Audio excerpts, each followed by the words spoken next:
ದಿನಾಂಕ 5/1/2026 ನಮ್ಮ Kalyana Karnataka youth association ವತಿಯಿಂದ ಒಂದು ಪ್ರತಿಭಟನೆ ನಡೆಸಿರ್ತೀವಿ. ಆ ಪ್ರತಿಭಟನೆ ಉದ್ದೇಶ ಏನಪ್ಪಾ ಅಂತಂದ್ರೆ ನಮ್ಮ ಜಿಲ್ಲಾ ಕ್ರೀಡಾಂಗಣದಲ್ಲಿ ಆಗಿರುವಂತ ಅವ್ಯವಸ್ಥೆ ಮತ್ತು ದುರ್ಬಳಕೆ ಅದ್ರ ಬಗ್ಗೆ. ಸೊ ಅದ್ರ ವಿರುದ್ಧವಾಗಿ ಲೋಕೇಶ್ ಅವರು ಸುಮಾರು 5 ವರ್ಷದಿಂದ ಹೋರಾಡ್ತಾ ಇದ್ದಾರೆ. ನಮ್ಮ ಕಲ್ಯಾಣ ಕರ್ನಾಟಕ ವತಿಯಿಂದ ನಾವೇನಿಲ್ಲ ಅಂತಂದ್ರೂ ಒಂದು ಸುಮಾರು 2 ತಿಂಗಳಿಂದ ಹೋರಾಡ್ತಾ ಇದೀವಿ. ನಾವು ಸುಮಾರು ಲೆಟರ್ಗಳು ಮೂವ್ ಮಾಡಿರ್ತೀವಿ, ಅದಕ್ಕೆ ಕರೆಕ್ಟ್ ಆಗಿರುವಂತ ರೆಸ್ಪಾನ್ಸ್ಗಳು ಕೊಡ್ತಾ ಇರಲ್ಲ ನಮ್ಗೆ. ಸುಮಾರು ಮೌಖಿಕವಾಗಿ ಕ್ವಶನ್ಗಳು ಕೇಳಿರ್ತೀವಿ, ಅದು ಕೂಡ ಯಾರು ರೆಸ್ಪಾನ್ಸ್ ಕೊಡ್ತಾ ಇರಲ್ಲ. ಆದ್ರಿಂದ ನಾವೇನ್ ಮಾಡ್ತೀವಿ ಅಂದ್ರೆ 5ನೇ ತಾರೀಕು ಒಂದು ಶಾಂತಿಯುತ ಪ್ರತಿಭಟನೆ ಮಾಡಬೇಕು ಅಂತ ಅಂದ್ಬಿಟ್ಟು ಪರ್ಮಿಷನ್ ತಗೊಂಡು ಟೌನ್ ಪೊಲೀಸ್ ಸ್ಟೇಷನ್ ಅಲ್ಲಿ ಪರ್ಮಿಷನ್ ತಗೊಂಡು ನಾವು ಸುಭಾಷ್ ಸರ್ಕಲ್ ಇಂದ DC ಆಫೀಸ್ ವರೆಗೂ ನಾವು ಹೋಗ್ತೀವಿ. ಆ ಪರ್ಮಿಷನ್ ಅಲ್ಲಿ ಅವ್ರು ಕ್ಲಿಯರ್ ಆಗಿ ಬರ್ದಿರ್ತಾರೆ, ರೋಡ್ ಬ್ಲಾಕ್ ಮಾಡಂಗಿಲ್ಲ, DC ಅವ್ರಿಗೆ ಮನವಿ ಇದು ಸೈಲೆಂಟ್ ಆಗಿ ಕೊಡ್ತಾ ಇರ್ಬೇಕು, ನಾವು ತಗೋತಾರೆ. ಅಷ್ಟೇ ಮೆನ್ಷನ್ ಮಾಡಿರ್ತಾರೆ ನಮ್ಗೆ. ಯಾವ್ದು ಪುತ್ಲಗಳು ಸುಡಂಗಿಲ್ಲ ಅಂತ ಹೇಳಿದ್ರು, ಅದನ್ನ ನಾವು ಮಾಡಿಲ್ಲ. ಟೈರ್ ಸುಡಂಗಿಲ್ಲ ಅಂತ ಅದನ್ನ ನಾವು ಮಾಡಿಲ್ಲ. ಆದ್ರೆ ನಮ್ಗೆ ಎಲ್ಲೂ ಕೂಡ ಮೆನ್ಷನ್ ಮಾಡಿಲ್ಲ ದಟ್ ವಿಧಾನಸೌಧದ ಮಿನಿ ವಿಧಾನಸೌಧ ಹೊರಗಡೆನೆ ಇರಬೇಕು ಅಂತ. ನಮ್ಗೆ ಹೇಳಿದ್ದು ಶಾಂತಿಯುತದ ಪ್ರತಿಭಟನೆ ಮಾಡಿ ನೀವು ಮೆಮೊರಂಡಮ್ ಕೊಡ್ರಿ ಅಂತ. ಸಡನ್ ಆಗಿ ನಾವು DC ಆಫೀಸ್ ಮುಂದೆ ಹೋದಾಗ ಏನಂತ ಹೇಳ್ತಾರೆ ಅಂತಂದ್ರೆ, ಇಲ್ಲಿಂದ ನೀವು ಒಳಗಡೆ ಹೋಗಂಗಿಲ್ಲ, ಇಲ್ಲಿಗೆ ಲಾಸ್ಟ್ ಅಂತ ಹೇಳ್ತಾರೆ. ಇಲ್ಲಿಗೆ ಲಾಸ್ಟ್ ಅಂತ ಹೇಳಿದಾಗ ಒಂದು ಮಾರ್ಗಿನ ಚಕಮಕಿ ಆಗುತ್ತೆ. ನಾವೇನ್ ಕೇಳ್ತೀವಿ, ಹಂಗೇನಾದ್ರೂ ಆದೇಶ ಇತ್ತು ಅಂತಂದ್ರೆ ನಮಗೊಂದು ಆದೇಶ ಪ್ರತಿ ಕೊಡಿ, ಆ ಪ್ರತಿ ಕೊಟ್ರಿ ಅಂತಂದ್ರೆ ನಾವು ಒಳಗಡೆ ಬರೋದಿಲ್ಲ ಅಂತ ಹೇಳಿದಾಗ ಅಲ್ಲಿ ಆ ಸುರೇಶ್ ಅನ್ನೋ ಒಂದು ವಾಚ್ಮೆನ್ ಇರ್ಲೇ ಇಲ್ಲ. ಅಲ್ಲಿ ಇದ್ದಿದ್ದು ಬರೀ ಪೊಲೀಸರು. ಆ ಪೊಲೀಸರು ನಮ್ಗೆ ಮಾತಿನ ಚಕಮಕಿಯಲ್ಲಿ ನಮ್ಮನ್ನೇ ಹೇಳಕ್ ಶುರು ಮಾಡ್ತಾರೆ, ನೋಡಿ ಒಳಗಡೆ ಬಂದ್ರಿ ಅಂತಂದ್ರೆ ಕೇಸ್ ಹಾಕ್ತಿವಿ ಅಂತ.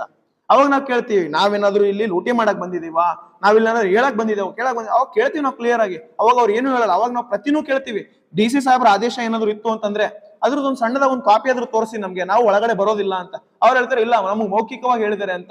ಎಷ್ಟೋ ಸಂಘಟನೆಗಳು ಇಲ್ಲಿವರೆಗೂ DC ಸಾಹೇಬ್ರ ಆಫೀಸ್ ವರೆಗೂ ಹೋಗ್ಬಿಟ್ಟು ಆ ಮೆಟ್ಲವರೆಗೂ ಹೋಗ್ಬಿಟ್ಟು ಕೊಟ್ಟಿದ್ದಾರೆ. ಯಾಕೆ ನಾವು ಕೊಡಬಾರ್ದು ಅಂತ ನಾವು ಕ್ವಶನ್ ಮಾಡ್ತೀವಿ. ಅವಾಗ ನಮ್ಮ ಮೇಲೆ ಇದು ಮಾಡ್ತಾರೆ. ಆ ಟೈಮಲ್ಲಿ ಒಂದು ಮಾರ್ಗಿನ ಚಕಮಕಿಯಲ್ಲಿ ನಾವು ಒಳಗಡೆ ನುಗ್ತೀವಿ. ಒಳಗಡೆ ನುಗ್ಗಿ DC ಸಾಹೇಬ್ರು ಏನು ಮೆಟ್ಲಿದೆ ಅಲ್ಲಿವರೆಗೂ ಹೋಗಿ ಶಾಂತಿಯುತನೇ ಹೋಗ್ತೀವಿ. ನಾವು ಅಲ್ಲಿ ಹೋಗ್ಬಿಟ್ಟು ನಾವು ಒಂದು ಮನವಿ ಪತ್ರ ಕೊಡ್ಬೇಕು ಅಂತ ನಾವು ಕೂತ್ಕೋತೀವಿ. ಕೂತ್ಕೊಂಡಾಗ ಈ ಕಡೆ 10 ಫೀಟ್ ಗ್ಯಾಪ್ ಇತ್ತು, ಆ ಕಡೆ 10 ಫೀಟ್ ಗ್ಯಾಪ್ ಇತ್ತು. ಯಾರಿಗೂ ಕೂಡ ನಾವು ಅಡೆತಡೆ ಮಾಡಿಲ್ಲ. ಯಾರಾದ್ರೂ ಬರ್ಲಿ ಒಳಗಡೆ ಹೋಗ್ಲಿ ಅಂತಂದ್ಬಿಟ್ಟು ನಾವ್ ಯಾರು ಕೂಡ ಒಳಗಡೆ ಹೋಗ್ಬೇಡಿ, ನೀವು ಹೋಗ್ಲೇಬಾರ್ದು, ನಮ್ಗೆ ನ್ಯಾಯ ಸಿಗೋವರೆಗೂ ನಾವು ನಿಲ್ಲಿಸ್ತೀವಿ, ಎಲ್ಲ ಪ್ರತಿಯೊಂದು ನಾವು ಡೋರ್ ಲಾಕ್ ಮಾಡ್ತೀವಿ ಅನ್ನೋದು ಯಾರು ಮಾಡಿಲ್ಲ. ನಾವು ಜಸ್ಟ್ ನಾವು ಮಧ್ಯದಲ್ಲಿ ಕುಂತಿದ್ವಿ. ನಾವು ಎಲ್ಲಾ ಸಂಘಟನೆಗಳು ಮಾಡೋ ತರ ನಾವು ಮಧ್ಯದಲ್ಲಿ ಕುಂತು ನಾವು ಪ್ರತಿಯೊಬ್ರು ನಮ್ಮ ಮನವಿ ಏನಿತ್ತು ಅದನ್ನ ಘೋಷಣೆ ಮಾಡ್ತಾ ಇದ್ವಿ ನಾವು. ಅದಾದ್ಮೇಲೆ DC ಅವ್ರು ಬರ್ತಾರೆ, ನೀವೆಲ್ಲರೂ ನೋಡಿದಿರ ವಿಡಿಯೋನ, ನನಗೆ ಟೈಮ್ ಇಲ್ಲ, ನನಗೆ ಬೇರೆ ಮೀಟಿಂಗ್ ಹೋಗೋದಿದೆ.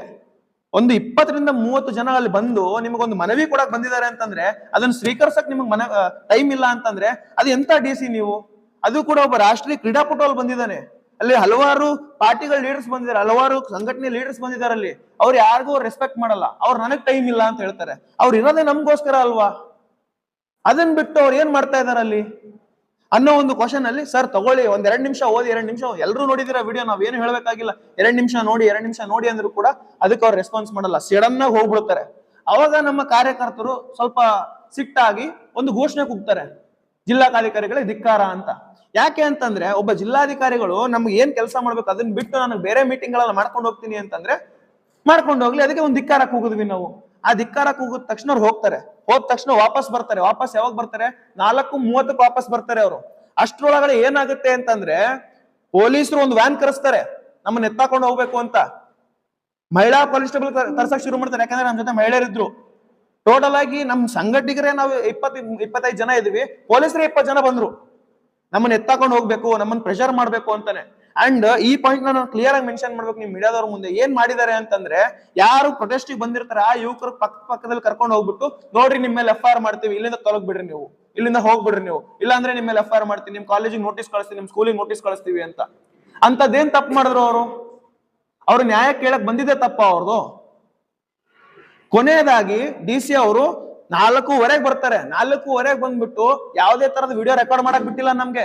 ಧಮಕಿ ಹಾಕ್ತಾರೆ ಓಪನ್ ಆಗಿ, ನಿನಗೆ ವೀಸಾ ಸಿಗಂಗ್ ಮಾಡಲ್ಲ, ನಿನ್ ಮೇಲೆ ನಾನು ಪವರ್ ಯೂಸ್ ಮಾಡ್ತೀನಿ, ಏನ್ ಮಾಡ್ಕೋತೀನಿ ನೋಡ್ಕೊಳ್ರಿ ಅಂತ. ಅಂತದೇನ್ ತಪ್ಪು ಮಾಡಿದೀವಿ ನಾವು? ನ್ಯಾಯ ಕೇಳಿದ್ ನಮ್ ತಪ್ಪ? ನ್ಯಾಯ ಕೇಳಿದ್ ನಮ್ ತಪ್ಪಾಗಿದ್ರೆ ನೀವ್ ಎಷ್ಟು FIR ಹಾಕ್ಸ್ಕಿದ್ರೆ ನಾನು ಹಾಕ್ಸ್ಕೊತೀವಿ. ಅದಾದ್ಮೇಲೆ ಮರುದಿನಾನೇ ನಮ್ಮ ಮೇಲೆ ಒಂದು FIR ಆಗುತ್ತೆ.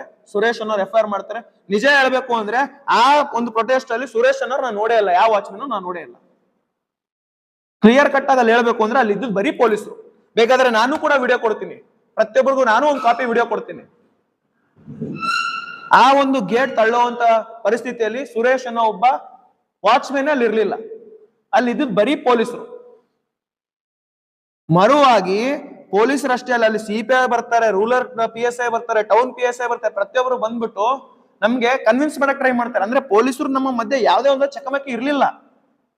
ಪೊಲೀಸ್ ಕರ್ತವ್ಯ ಅಡೆತಡೆ ಅನ್ನೋದು ಹೆಂಗ್ ಮಾಡಿದ್ದಾರೆ ಅಂತಂದ್ರೆ, ಸುಮ್ನೆ ಒಂದ್ ಕೇಸ್ ಹಾಕ್ಬೇಕು, ಹಾಕೋಣ.